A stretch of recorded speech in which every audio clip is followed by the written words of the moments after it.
I can't believe I was well into my 30s before I first visited Scarborough in the UK, and that was 13 years ago, and I've visited nearly every year since then. I want to share some of those memories with you in the hope that you'll enjoy them, and if you've never visited Scarborough, perhaps you'll be inspired to visit.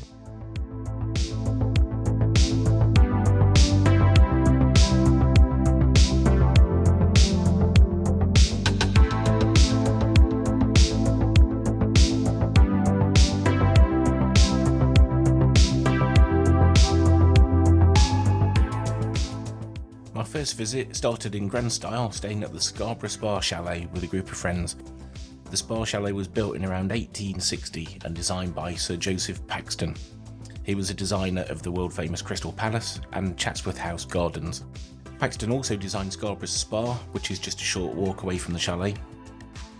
And back in those earlier times, can you believe it, that railings ran down the centre of the nearby Spa Bridge, and wealthy visitors paid a toll at the booths for the privilege of walking on the seaward side, so that they could get the seaside view, and the poor people had to do without that stunning view, and they were certainly missing out.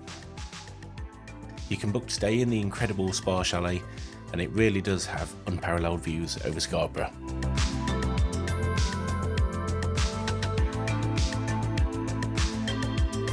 It was completely refurbished in 2022, so my interior photos are well out of date, but this is how it was in 2010.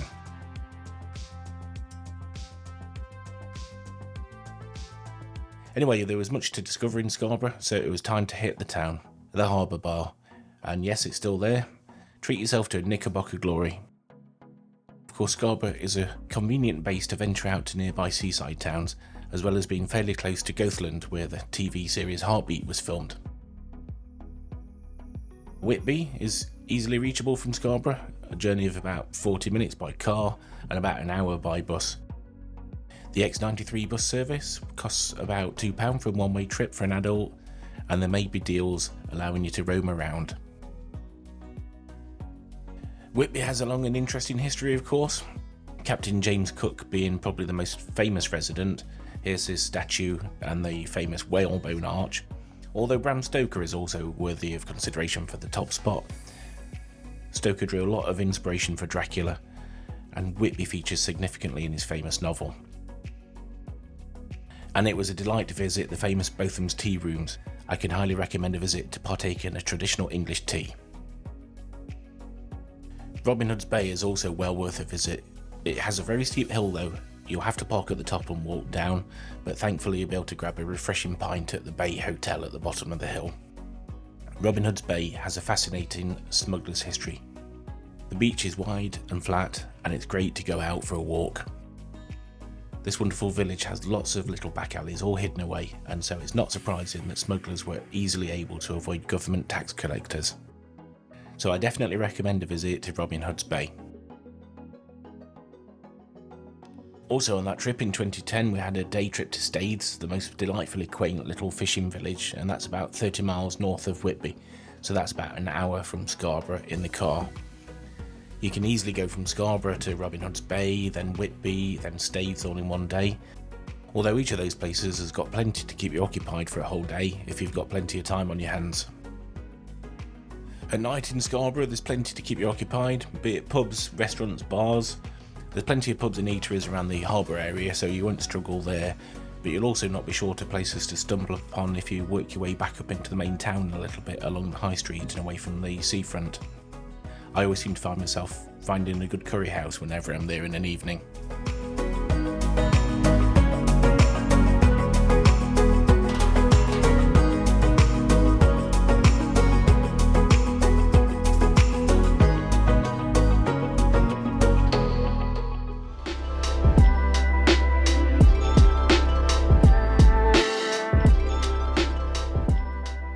In 2011, we went in May, staying at the Spa Chalet again, and that was the year that I tripped and broke my elbow whilst on holiday in Scarborough, although it didn't seem to put a dampener on the holiday.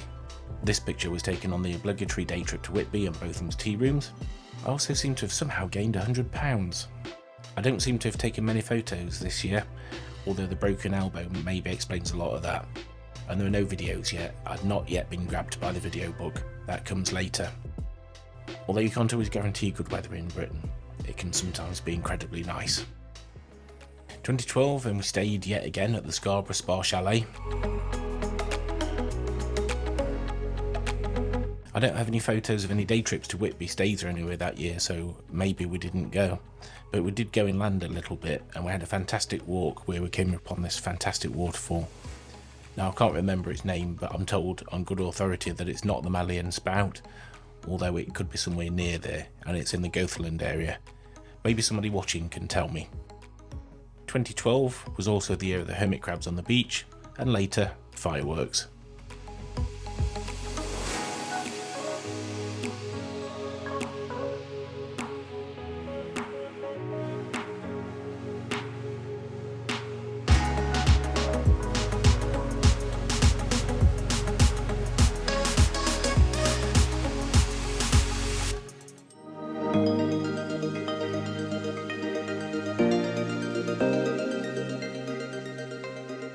September 2014. There was no 2013 trip, I'm afraid. I can't quite remember why, but there must have been a reason. I remember the 2014 Scarborough holiday in September as the week of fog. We stayed at the Spa Chalet again.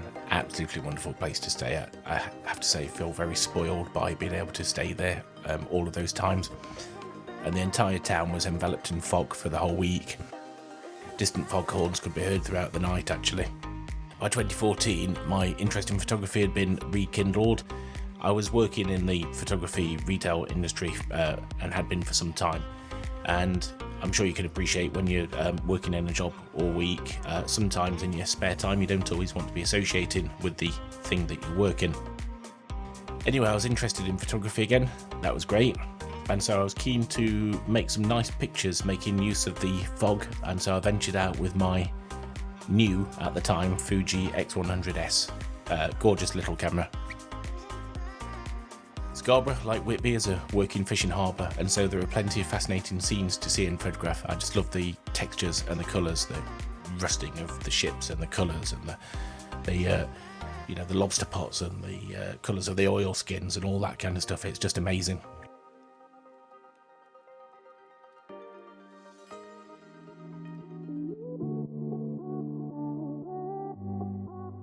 The 2015 trip is particularly memorable, as I was in the middle of chemotherapy for a cancer that had been diagnosed in May that year. Our Scarborough holiday was in August, and it was blessed with scorching sun all week, which was rather a contrast to the week of fog last September. One evening, we saw the most spectacular sunset, which I captured from the balcony of the Spa Chalet.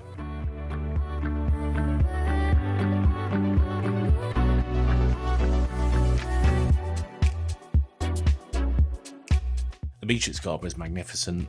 With its soft golden sand, it's a perfect place for a family vacation. Alas, 2015 was the last time we had access to the Spa Chalet for our holiday. It was a friend of ours who worked for a company that provided that as a staff benefit.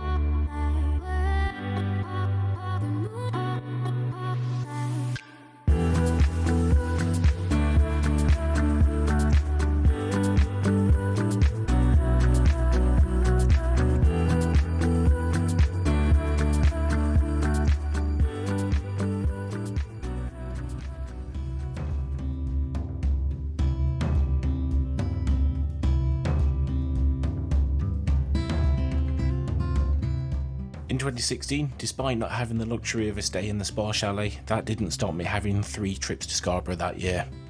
Getting out in the fresh air and enjoying my photography was helping with my recovery from my illness and my treatment. My trips in May and July saw the sun blazing high in the sky, but I must confess I rather enjoyed the melancholy and the power of the November storms.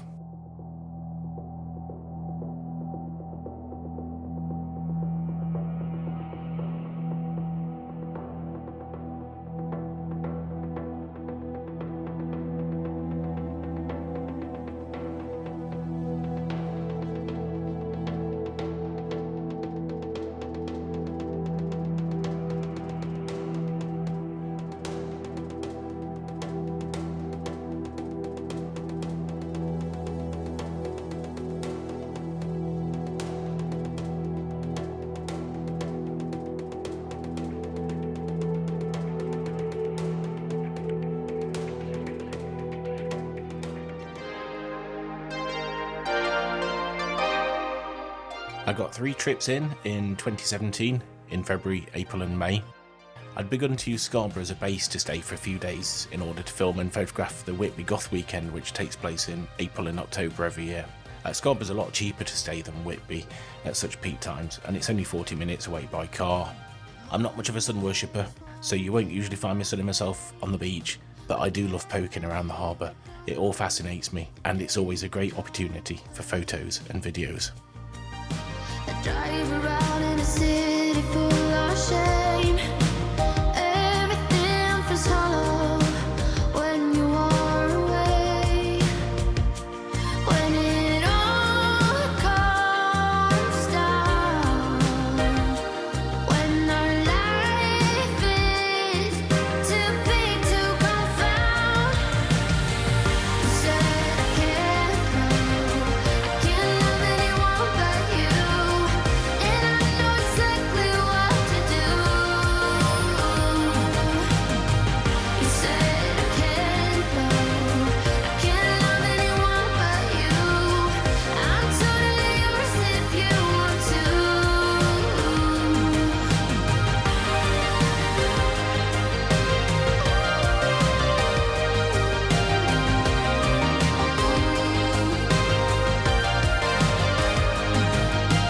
Do you feel the same way I do?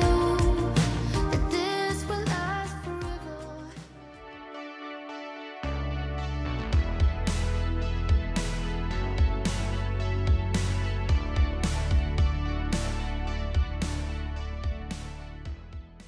I also had 3 trips in 2018, a day trip in February and April, and then a few days in August with friends.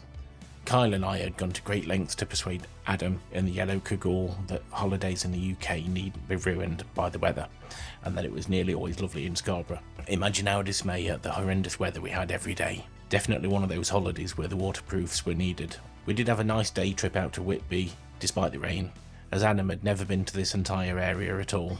Just a little bit, like I am hypnotized. I don't know what I should make of it. Read between the lines. If you gotta roll the backseat of this car with me.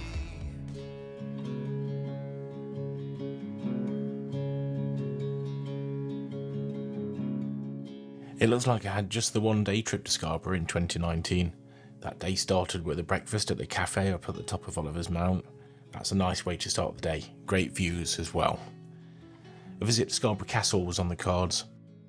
There's been human activity on the headland since at least 2100 BC, and in the 4th century AD, a fortified tower was built on the headland, which now houses the castle that we see today. In 1159, Henry II began to rebuild the castle, spending £650, which was an enormous sum of money for the time, and that money was spent on the castle over a 10-year period from 1159 to 1169. Much of that money went on the great tower we see today.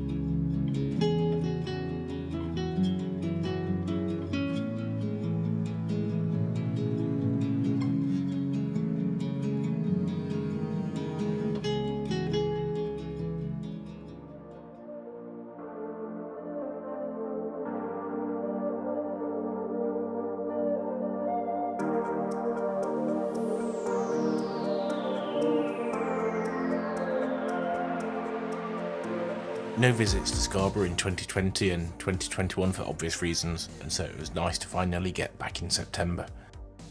I went up with my mate Rich, and we had a great breakfast at the cafe at Oliver's Mount and took in the great views so high up. Then we drove along the seafront, which I filmed on my 360 camera on top of the van, and we made our way onward to Whitby and Sands End.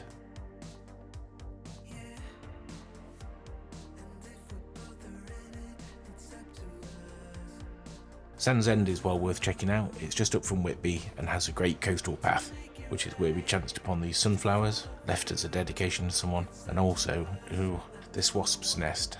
Highlights of the day was this mini waterfall heading out to sea, and heading back to Whitby for a sunset behind the Abbey. So won't you give me your emotions? You've been hiding them for way too long. Don't know what it'll set in motion. And there we have to end until I have more Scarborough trips to show you. Hope I've inspired you to visit Scarborough.